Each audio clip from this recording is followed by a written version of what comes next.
کریم وعلی آلہ واصحابہ اجمعین، اما بعد۔ سرکار دو عالم صلی اللہ تعالیٰ علیہ وسلم کے ایک صحابی حضرت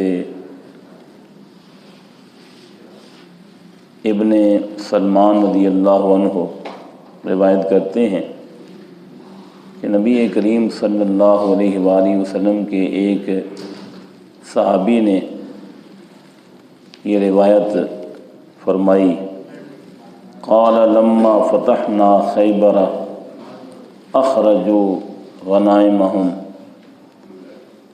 فجاء رجل قال یا رسول اللہ صلی اللہ علیہ وسلم لقد ربحت ربحا ما ربح اليوم مثله احد من اہل الوادی، قال ویحک وما ربحت؟ قال ما زلت ابیع وابتاع حتی ربحت 300 اوقیۃ۔ قال رسول اللہ صلی اللہ علیہ وسلم انا انبئک بخیر رجل ربح، ما ہوا؟ قال ما ہوا یا رسول اللہ صلی اللہ علیہ وسلم؟ قال صلی رکعتین بعد الصلاۃ، رواہ ابو داؤد شریف کی حدیث ہے کہ جب خیبر فتح ہوا تو ایک صحابی حضور کی بارگاہ میں حاضر ہوا خوشی جو مال غنیمت ملتا تھا نا صحابہ کرام کو، وہ آپس میں بعض اوقات ایک دوسرے کو تحفہ بھی دے دیتے تھے، اور جو چیزیں بیچنے کی ہوتی تھیں ایک دوسرے کو بیچ بھی دیتے تھے، ایک دوسرے سے وہ چیزیں خرید بھی لیتے تھے۔ ایک صحابی رضی اللہ عنہ حاضر ہوئے، عرض کیا یا رسول اللہ صلی اللہ علیہ وسلم، آج مجھے بہت نفع ہوا ہے، اتنا نفع اس وادی میں کسی کو بھی نہیں ہوا۔ میں نے جو مال غنیمت حاصل کیا ہے اور اس کو بیچا ہے، مجھے اتنا نفع حاصل ہوا ہے کہ اس وادی میں جتنے بھی میرے ساتھ تھے کسی کو بھی اتنا نفع اور منافع جو ہے وہ حاصل نہیں ہوا۔ نبی کریم علیہ الصلوۃ والسلام نے فرمایا ویحک، تجھ پر تعجب ہے، ما ربحت، تجھے کیا نفع ہوا ہے؟ ذرا توجہ فرمانا، تجھے کیا نفع ہوا ہے، کتنا نفع ہوا ہے؟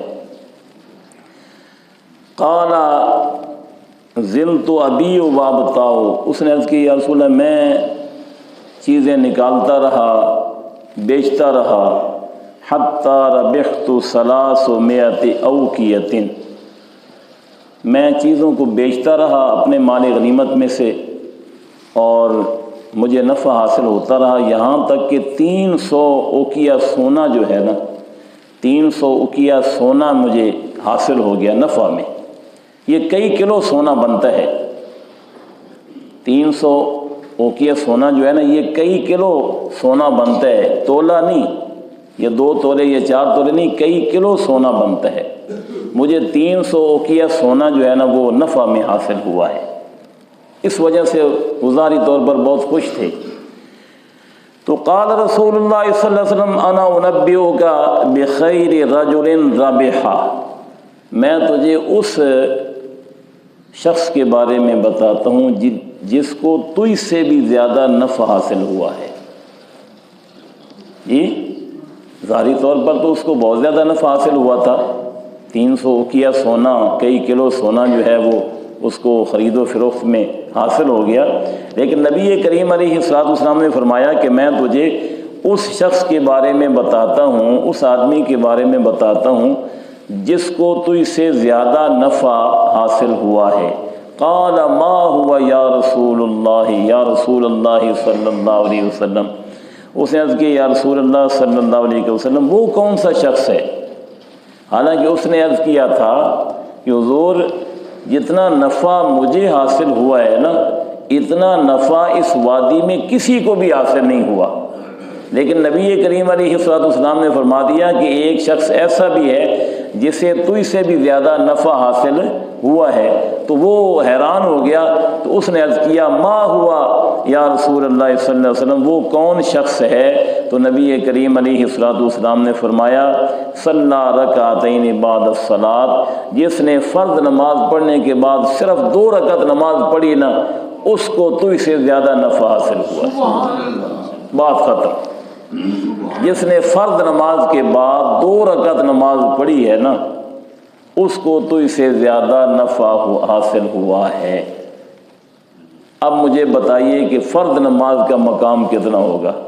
اگر فرض نماز کے بعد 2 رکعت سنت یا نفل پڑھنے کا درجہ اتنا ہے کہ 300 کیا سونا جو ہے وہ بھی اس کے برابر نہیں ہے، تو جو فرض نماز پڑھتا ہے بندہ مومن اور خلوص کے ساتھ پڑھتا ہے، خشوع و خضوع کے ساتھ پڑھتا ہے، اس فرض نماز کا درجہ اللہ تبارک و تعالیٰ کے ہاں کیا ہوگا؟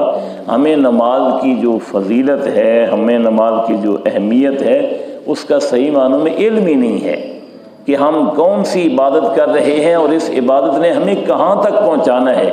اس عبادت نے ہمیں اللہ کے ساتھ ملانا ہے، اس عبادت نے ہمیں اللہ تبارک و تعالیٰ کی ذات تک واصل کرنا ہے۔ اس عبادت سے بڑا ذریعہ اللہ تبارک و تعالیٰ کی بارگاہ میں رسائی کا اور کوئی نہیں ہے۔ تو ہم اس نماز کو خشوع و خضوع کے ساتھ پڑھیں، تسلی کے ساتھ پڑھیں، وقت نکال کر پڑھیں۔ بہت افسوس ہوتا ہے ان نمازیوں پر جو بستر چھوڑ کر آتے ہیں، دکان چھوڑ کر آتے ہیں، کاروبار چھوڑ کر آتے ہیں، اور یہاں مسجد میں آ کر نماز کا وہ حال کرتے ہیں کہ الامان والحفیظ، ایک جملہ بولا جاتا ہے الامان والحفیظ، اللہ بچائے، اس حد تک وہ نماز کے ساتھ زیادتی کرتے ہیں۔ ارے دکان چھوڑنے کا کیا فائدہ؟ بستر چھوڑنے کا کیا فائدہ؟ بڑی اچھی بات ہے، وہ اللہ کے دربار میں آیا ہے، تو پھر اس کو یہ بھی ذہن بنانا چاہیے یار وہ کام میں نے چھوڑے ہیں اور ایک کام کو میں نے اختیار کیا ہے، وہ کام صرف اللہ کا کام ہے، نماز کسی اور کا کام تو نہیں ہے نا، نماز تو صرف اللہ کا کام ہے۔ تو جو میں اپنا کام کرتا ہوں وہ اچھے طریقے سے کرتا ہوں، اس میں کوئی جناب فرق نہیں رہنے دیتا، لیکن جو کام میں اللہ کے لیے کر رہا ہوں اور اسی کام نے مجھے دنیا میں بھی فائدہ دینا ہے، اسی کام نے مجھے آخرت میں بھی فائدہ دینا ہے، تو جو کام میں اللہ کے لیے کرتا ہوں اس کو میں ایسے جناب مرغے کی طرح ٹھونگے مار کے چلا جاتا ہوں، نہ صحیح معنوں میں قیام کرتا ہوں، نہ صحیح معنوں میں رکوع کرتا ہوں، نہ صحیح معنوں میں سجدہ کرتا ہوں، نہ صحیح معنوں میں میری توجہ نماز کے اندر رہتی ہے، تو میں کرتا کیا ہوں؟ اللہ کریم کی بارگاہ سے میں کیا کچھ لینے کا روادار ہوں؟ حالانکہ ہم تو سب کچھ لینے کے روادار ہیں، بات بھی ٹھیک ہے، سب کچھ ملنا بھی اسی کی بارگاہ سے ہے، کوئی ایسی اور بارگاہ ہے ہی نہیں جس سے ہم مانگیں یا جس سے ہمیں سب کچھ مل جائے، ملنا بھی اسی کی بارگاہ سے ہے۔ تو اس لیے ہمیں چاہیے کہ ہم اس بات کی طرف توجہ دیں کہ یار ہم کدھر جا رہے ہیں؟ ہم نماز پڑھ رہے ہیں تو کیسی نماز پڑھ رہے ہیں اور ہمیں کیسی نماز پڑھنی چاہیے؟ جس نماز کے بارے میں نبی کریم علیہ السلام فرما رہے ہیں کہ 300 کیا سونا حاصل کرنے والا وہ اپنے طور پر خوش ہے کہ مجھے بڑا نفع ہوا ہے، نبی کریم علیہ السلام نے فرمایا تو اس سے زیادہ نفع تو میرے اس امتی کو ہوا ہے جس نے فرض نماز کے بعد 2 رکعت نماز پڑھی ہے۔ اللہ تعالی ہمیں صحیح معنوں میں نماز پڑھنے کی توفیق عطا فرمائے۔ الصلاۃ والسلام علیہ